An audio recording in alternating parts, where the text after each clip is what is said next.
चंपारण सत्याग्रह जो भारत के इतिहास में और गांधी के राष्ट्रीय आंदोलन के संदर्भ में जो भारत में आगमन होता है उसके सभी संदर्भ में बहुत ही महत्वपूर्ण है। दक्षिण अफ्रीका से लौटने के बाद गांधी जी जिस तरह से भारत का भ्रमण कर रहे थे गोपाल कृष्ण गोखले जी के सुझाव पर, और उसके बाद लखनऊ अधिवेशन में राजकुमार शुक्ला से मुलाकात के बाद जब चंपारण आए तो फिर इतिहास एक नए मोड़ में गया, गांधी जी के लिए भी और देश के लिए भी। अभी हम लोग जैसे देखें कि बंगाल में नील की खेती के खिलाफ जो आंदोलन हुआ, वहाँ इंडिगो कमीशन बना और इंडिगो कमीशन के रिकमेंडेशन को सरकार ने पूरी तरह मान लिया और बंगाल में 1840-50 के दशक में ही किसानों के लिए, नील का उत्पादन करने वाले किसानों के लिए बोलने वाले लोग थे। हरिश्चंद्र जी, हिंदू पैट्रियट मैगजीन था और बहुत सारे लोग वहाँ थे, जो बहुत सारे ईसाई मिशनरी के लोग थे और वहाँ जागरूक लोग भी थे जिन लोगों ने नील की खेती के में होने वाले अत्याचार के खिलाफ लोगों का बात कहा और लोगों के सामने लाए। और इंडिगो कमीशन के रिपोर्ट के बाद बंगाल में नील की खेती बंद हो गई। राजेंद्र राव ने अपने आत्मकथा में लिखा है कि जिस तरह से बंगाल में नील के किसानों के अधिकारों के बोलने के लिए लोग थे, उस तरह के लोग बिहार में नहीं थे। राजेंद्र राव ने लिखा है कि उस जमाने में नील की खेती का विरोध करने की हिम्मत किसी को नहीं थी। इसमें अंग्रेज, जिन्हें नील्हा कहा जाता था, ये तय करते थे कि किसान के खेत के किस हिस्से में नील की खेती होगी।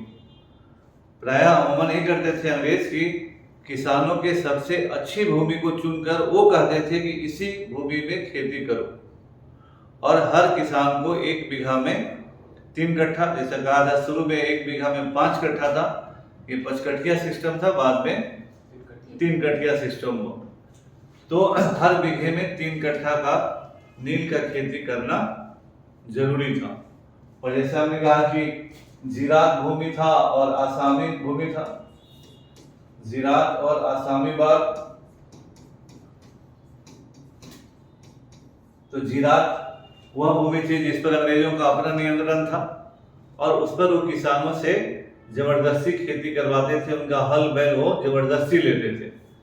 और आसामी बाग वही जिसमें 3 कट्ठिया होगा, यानी जमीन किसानों की है और अंग्रेज तय करेंगे कि आपको, वही था कि 3 कट्ठा में आपको 1 बीघे के 3 कट्ठा में खेती करना है, लेकिन किस जमीन में नील की खेती होगी वो अंग्रेज तय करते थे।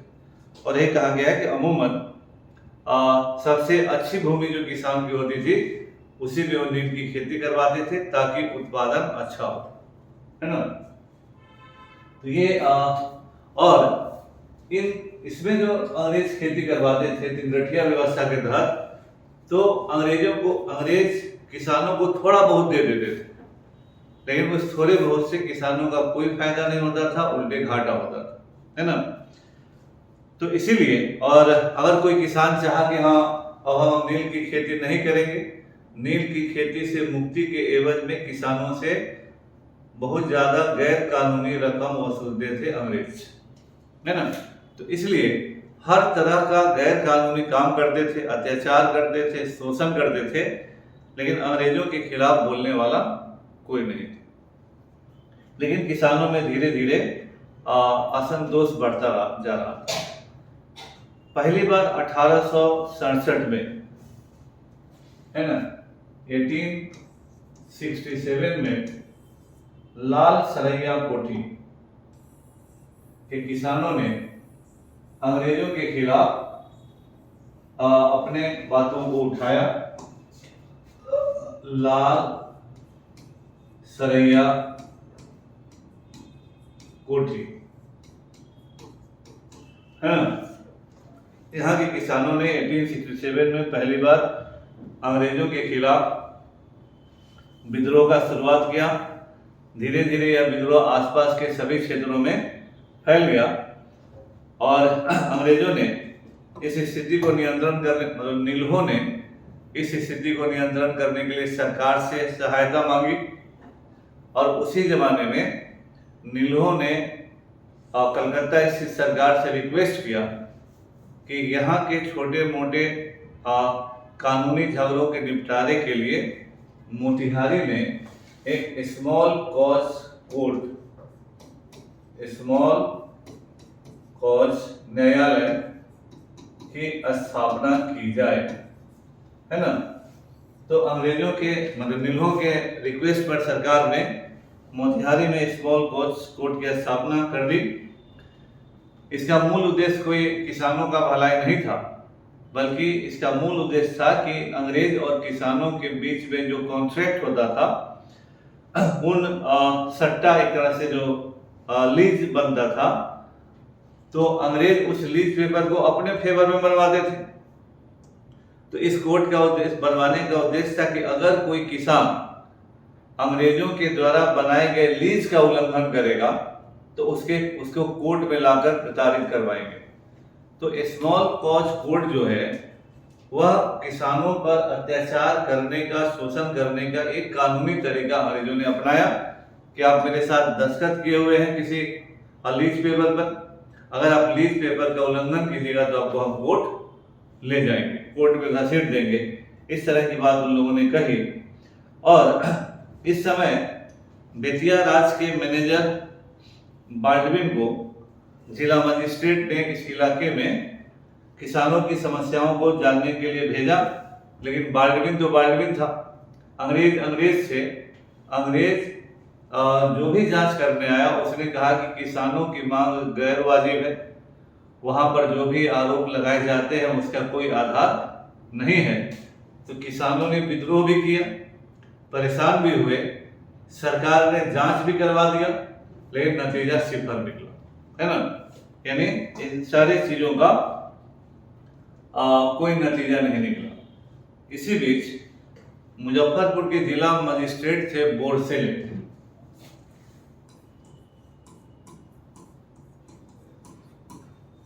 ये मुजफ्फरपुर के जिला मजिस्ट्रेट थे। बोरसेले ने विभिन्न गांवों का दौरा किया और आकर अपने डायरी में लिखा कि यहाँ के जो नीलहे लोग हैं, उनके जो मैनेजर हैं, चलाने वाले जो अंग्रेज हैं, वो किसानों पर घोर अत्याचार करते हैं। दरभंगा के मजिस्ट्रेट ने भी नीलहों के द्वारा किसानों पर किए जाने वाले अत्याचार और गैर कानूनी वसूली के बारे में लिखा है। उन्होंने यह भी कहा है कि अकाल और अन्य प्राकृतिक विपदाओं के समय भी गांव छोड़कर भाग जाने वाले किसानों से भी कोठी वाले गैर कानूनी कर वसूलते थे। इसी तरह से पटना का कमिश्नर था स्टुअर्ट काल्विन वेली, उसने भी नीलहों के अत्याचार के बारे में लिखा है। यानी अंग्रेजों के ऑफिशियल्स, जो भी जिम्मेदार ऑफिशियल्स थे, उन लोगों ने नीलहों के द्वारा अर्थात नील उत्पादक अंग्रेजों के द्वारा किसानों पर किए जाने वाले अत्याचार के बारे में प्रमाण दिया, है ना। 1877 में 1877 में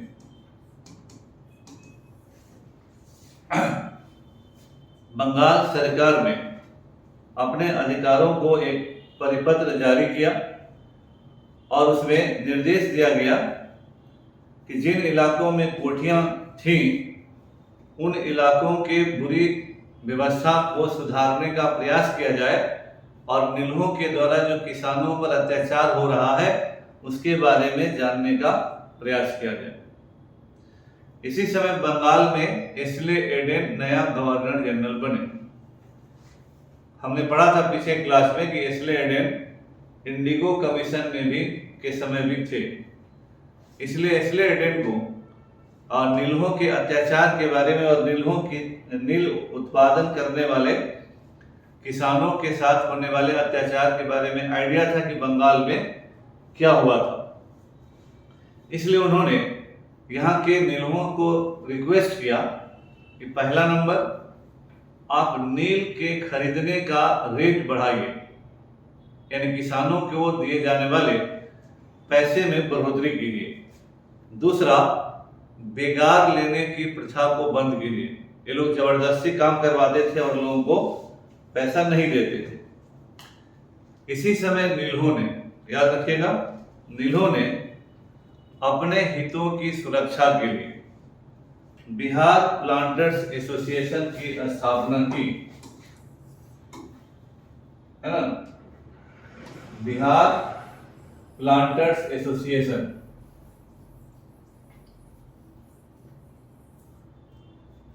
याद रखिएगा, जो भी पीटी देते हैं, बिहार प्लांटर्स एसोसिएशन,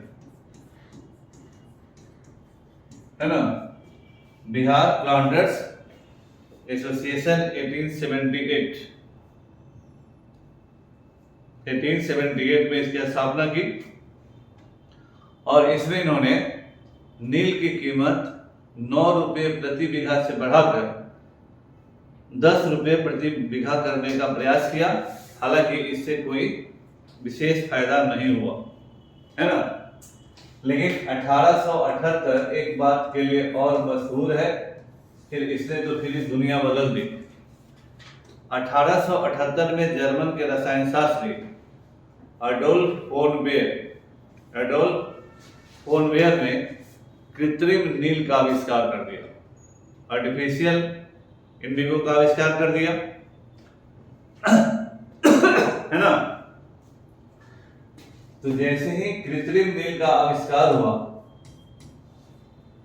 खेत में उपजाए गए नील की मांग घटने लगी।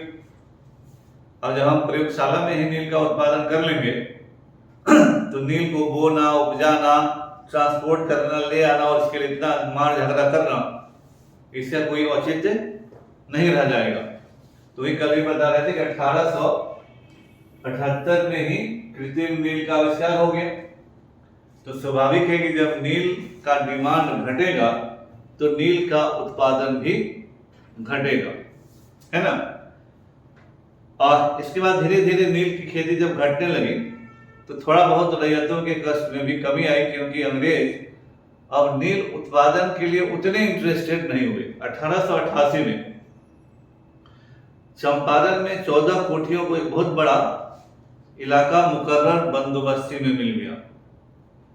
अब क्या हुआ कि इंडिगो उत्पादन के बदले रेवेन्यू कलेक्शन की तरफ चलते हैं। ये लोग रेवेन्यू कॉन्ट्रैक्ट करते हैं, तो वहां की 14 कोठियों को बहुत बड़ा इलाका बंदोबस्त में मिला।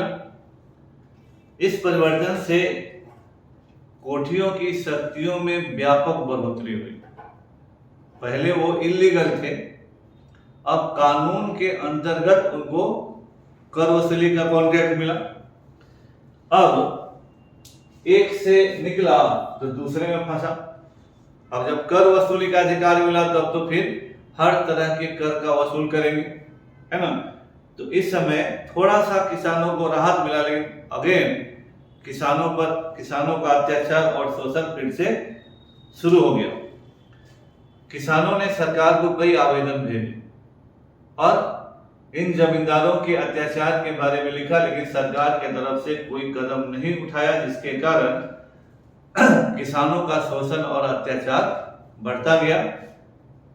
1906 में किसानों ने तेल्हारा कोठी के मैनेजर ब्लूमफील्ड की हत्या कर दी। 1906 में किसानों ने तेल्हारा कोठी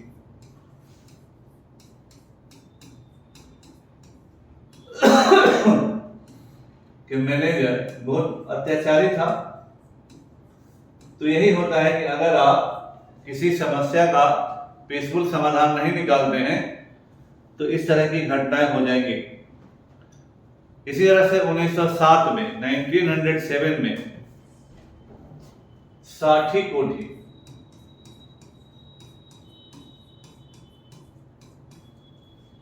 साठी कोठी और आसपास के किसानों ने नील की खेती को बंद कर दिया। इस समय के इस आंदोलन के नेता थे शेख गुलाम अली। शेख गुलाम अली इस समय के नेता थे।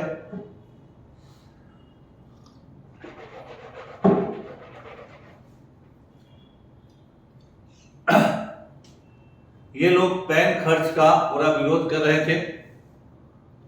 फिर 1908 में ये पूरी अशांति पूरे इलाके में फैल गई। बगल में परसा कोठी था, वहां भी यह आंदोलन फैल गया। 1908 का जो परसा कोठी का आंदोलन है काफी उग्र हुआ। सरकार को इस आंदोलन को दबाने के लिए सेना को बुलाना पड़ा। फिर याद रखिएगा, इस इम्तिहान में कह के आए शीतल राय, रघुबल मारवाड़ी और गुमास्ता राम स्वरत। शीतल राय, रघुबल मारवाड़ी और गुमास्ता राम स्वरत को यहां आंदोलन भड़काने के लिए गिरफ्तार किया गया। इसमें लगभग 300 से अधिक लोगों को विभिन्न तरह की सजाएं हुई। रघुबल मारवाड़ी ने अपना अपराध स्वीकार किया और 3000 रुपये का हर्जाना देकर छूट गया, जबकि शीतल राय को 2.5 साल की सजा हुई और 2000 का जुर्माना लगा। तो चंपारण के क्षेत्र में यह पहला बहुत बड़े पैमाने पर हुआ किसानों का विद्रोह है, अंग्रेजों का रिटेलियरी एक्शन है और इतने लोगों को सजा देने का पहला मौका। ठीक है, सरकार को स्वाभाविक है कि समझ में आ गया कि मामला उतना कम वॉल्यूम का या मामला उतना आसान नहीं है, बहुत गंभीर मामला है। इसलिए बंगाल की सरकार ने कृषि विभाग के अध्यक्ष मिस्टर W.R. गोरले, मिस्टर W.R. गोरले को चंपारण के किसानों की स्थिति को जांच करने के लिए भेजा। गोरले ने विस्तृत दौरा किया और किसानों से मुलाकात की, हर तरह के लोगों से इन्होंने मुलाकात किया। चंपारण के मामले में और इस मामले में गोरले रिपोर्ट का ऐतिहासिक वैल्यू है। और इतिहास में जब बाद में लोगों ने चंपारण के किसानों पर होने वाले अत्याचारों का अध्ययन किया है, तो उसके लिए गोरले रिपोर्ट काफी सुसंगत है अध्ययन के लिए, क्योंकि इस रिपोर्ट में चंपारण के किसानों पर होने वाले अत्याचार के लिए अंग्रेजों को ही दोषी ठहराया गया। तो ये जो इंटरनल रिपोर्ट इनका आया, इसमें नीलों को अत्याचार के लिए दोषी माना गया। और इसमें यह रिपोर्ट इतना रिवेलिंग था कि सरकार ने कभी इसको प्रकाशित नहीं किया, है ना। उस समय बंगाल विधान परिषद का अस्तित्व था। बिहार के जो सदस्य थे उन लोगों ने गोरले रिपोर्ट को प्रकाशित करने की मांग की सदन में, लेकिन सरकार ने उसे प्रस्तुत नहीं किया। और उपराज्यपाल उस समय थे सर एडवर्ड बेकर, है ना, sir Edward baker. Sir Edward baker ने शिमला में दार्जिलिंग में और पटना में नीलों के साथ बातचीत करने का प्रयास किया 1909 और 10 के दरमियान। इस वार्तालाप के परिणाम स्वरूप नीलों ने नील का कीमत बढ़ाकर 10 रुपया था तो 12 रुपया प्रति बीघा किया और 3 कठिया सिस्टम को हटाकर 2 कठिया सिस्टम कर दिया, है ना। तो उसी समय 3 के बदले फिर हो गया 2 कठिया सिस्टम, है ना। एडवर्ड बेकर के प्रयासों के फलस्वरूप नील की कीमत प्रति बीघे 10 रुपए से बढ़ाकर 12 रुपए किया गया और नील की खेती 3 कट्ठे के बदले 2 कट्ठे में सीमित कर दी गई। हालांकि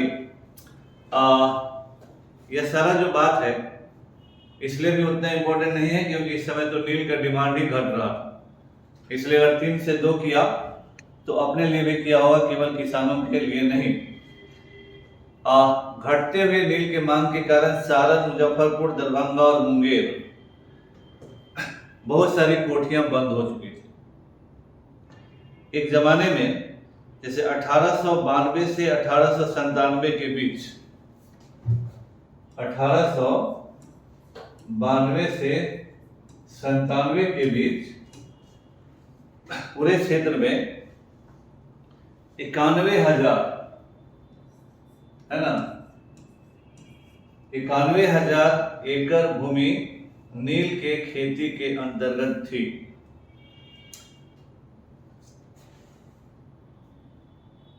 है ना, 1892 से 97 के दरमियान। 1914 में यह मात्र 8,100, 1914 में 8,100 एकड़ में ही नील की खेती रह गई, यानी लगभग 82,000 एकड़ में नील की खेती होनी बंद हो चुकी थी, है ना। तो जो बताए थे पहले भी कि इस समय नील की खेती बहुत बड़ी समस्या नहीं थी।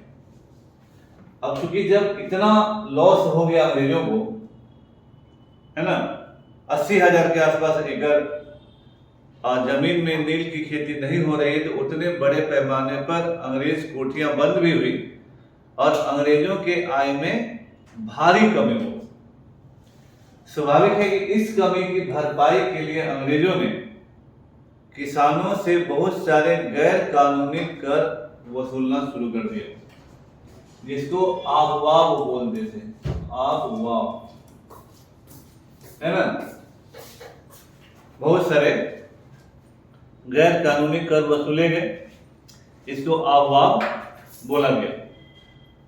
और इसमें किसानों को बहुत सारा ऑप्शन दिया जाता था कि अगर नील की खेती नहीं करना चाहते हो तो एक प्रथा थी शहरवेशी, यानी लैंड रेवेन्यू बढ़ा कर दो और नील की खेती मत करो, है ना। इसके अलावा ताइवान, हुंडा, हरजा, इस तरह की बहुत सारी प्रथाएं अंग्रेजों ने लागू की। मोतिहारी, तुरकौली, पिपरा, जलहा, सिरनी, है ना, इस सब के किसानों ने प्रारंभ में शहरवेशी व्यवस्था स्वीकार कर लिया, यानी नील की खेती नहीं करेंगे, उसके बदले बढ़ा हुआ लगान देंगे। लेकिन धीरे धीरे सभी को पता चल गया कि नील का डिमांड ही घट गया और अंग्रेज तो चालाकी कर रहे हैं। तो लोगों ने कहा कि अब हम शहरवेशी नहीं मानेंगे, हमसे तो नीले की खेती करवा लो। अब देखिए कैसे सब बदल गया समय। पहले अंग्रेज नील की खेती करवाते थे तो किसान तबाह थे। 1878 में कृत्रिम नील के आविष्कार के बाद खेत में उपजाए गए नील की मांग घट गई और यहाँ आप देख रहे हैं कि 1914 आते आते लगभग 80,000 एकड़ में नील की खेती बंद हो गई, क्योंकि जब डिमांडे नहीं है तो हम उत्पादन करके बेचेंगे कहाँ। तो अंग्रेजों के लिए अब नील की खेती करवाना फायदेमंद नहीं रहा। अंग्रेजों को लगा कि भारत का किसान को यह आइडिया नहीं है कि ऐसा परिवर्तन हो चुका है और नील की खेती करने के कारण किसान तबाह है। तो अंग्रेजों ने भारत के मतलब चंपारण के किसानों से कहा कि ठीक है, आपको नील की खेती नहीं करनी, मत कीजिए, लेकिन उसके बदले में आप जो लैंड रेवेन्यू उसको बढ़ा कर दीजिए। उसी को शहरवेशी कहा गया। पहले लोग तैयार हो गए कि ठीक है, अब नील की खेती करना कोई कंपलसरी नहीं रहा। लेकिन बाद में भारत के लोगों को पता चला, चंपारण के लोगों को, कि नील की खेती जानबूझकर नहीं करवा रहा है क्योंकि नील का डिमांड ही खत्म हो गया। तो किसानों ने कहा कि हम नील की खेती करेंगे, नहीं कहने वाला अब कह रहा है खेती करेंगे, और शहर वैसे नहीं मानेंगे, यानी बढ़ा कर लगान नहीं देंगे। तो अब किसान कह रहा है कि खेती करेंगे और अंग्रेज कह रहा है कि छोड़ दो, खेती मत करो, है ना। यहां पर ये उल्टा समय हो गया। अब किसान समझ चुके थे कि इस तरह से अंग्रेज हम लोगों को मूर्ख बना रहे हैं, लेकिन अब अंग्रेज कह रहे थे कि ना ना, खेती नहीं कर रहे, शहर वैसे ही लागू होगा, क्योंकि उनको पता था कि आय का उनका अन्य साधन अब नहीं रहा। और लेफ्टिनेंट गवर्नर चार्ल्स बेली जब चंपारण गए तो चंपारण के किसानों ने बड़े पैमाने पर आवेदन दिया कि हम लोग शहरवेशी व्यवस्था नहीं मानेंगे और इससे हमको राहत दिया जाए, लेकिन इसका कोई असर सरकार पर नहीं हुआ। इसी समय लूमराज सिंह के नेतृत्व में 700 किसानों ने दस्तखत करके कमिश्नर को आवेदन दिया, लेकिन इस धृष्टता के लिए पिपरा कोठी के मैनेजर नॉर्मन ने लूमराज सिंह और उनके समर्थकों पर फौजदारी मुकदमा कर दिया। पिपरा कोठी, है ना, कर दिया। Magistrate H.E. बिल ने सभी अभियुक्तों को 6 महीने का सजा और 24,000 का जुर्माना लगाया।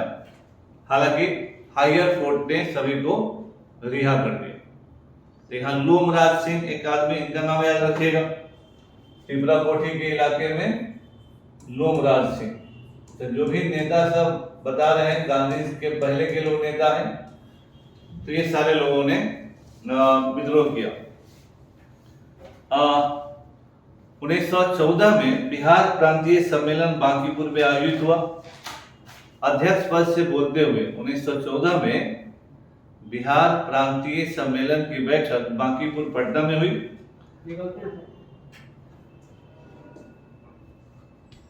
यहाँ अध्यक्ष पद से बोलते हुए ब्रजकिशोर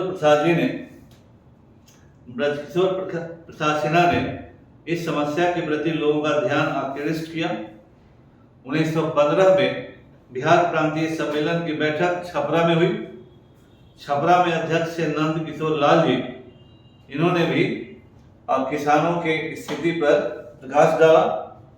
1915 में बिहार और उड़ीसा लेजिस्लेटिव काउंसिल में नीलों के अत्याचार का मुद्दा उठाया गया, लेकिन इन सभी अवसरों पर सरकार का रवैया टाल मटोल करने वाला रहा।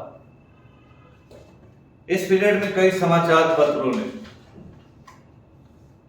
जिसमें बिहारी अखबार है, बिहार का, इसके संपादक थे बाबू महेश्वर प्रसाद, बिहारी बाबू महेश्वर प्रसाद।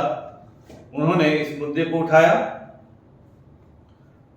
कोलकाता के अमृत बाजार पत्रिका, भारत मित्र और हितवार्ता, अमृत बाजार पत्रिका, भारत मित्र और हितवार्ता ने भी समस्या को उठाया।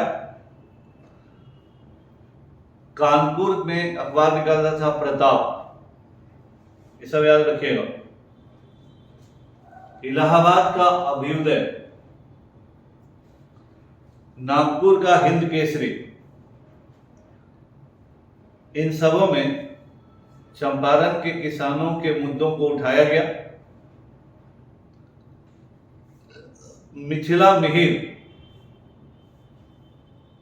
इसमें भी इस मुद्दे को उठाकर जांच की मांग की गई, लेकिन इन सभी अखबारों के मुकाबले कानपुर से निकलने वाले प्रताप अखबार की भूमिका काफी महत्वपूर्ण थी। 29 नवंबर 1914 प्रताप के एक अंक में एक संवाददाता ने एक दुखी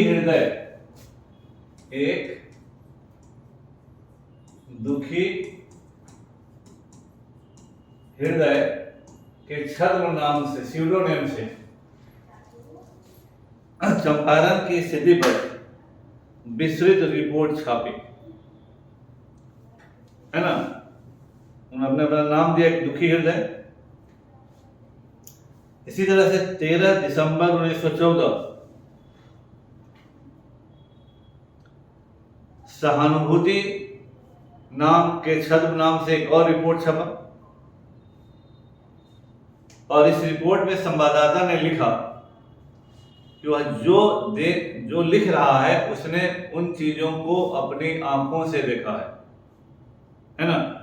तो उस समय सरकार के द्वारा कठोर कार्रवाई करने की संभावना रहती थी, इसलिए लोग प्रायः नाम नहीं लिखते थे। फिर इलाहाबाद में के अभ्युदय ने 15 दिसंबर 1914 को इसी पत्र को रिपीट किया, है ना। फिर आगे चलकर अभ्युदय और प्रताप ने नीलों के अत्याचार वाली बहुत सारे अंक में प्रकाशित किए। फिर आरा के थे उमा प्रसाद जी, उन्होंने 9 अगस्त 1915 को प्रताप में सरकार के रवैये पर असंतोष प्रकट करते हुए पत्र लिखा। आरा के उमा प्रसाद जी। फिर इसी मुद्दे पर गवर्नर चार्ल्स वेली के तौर तरीके का भी आरोप लगाया गया।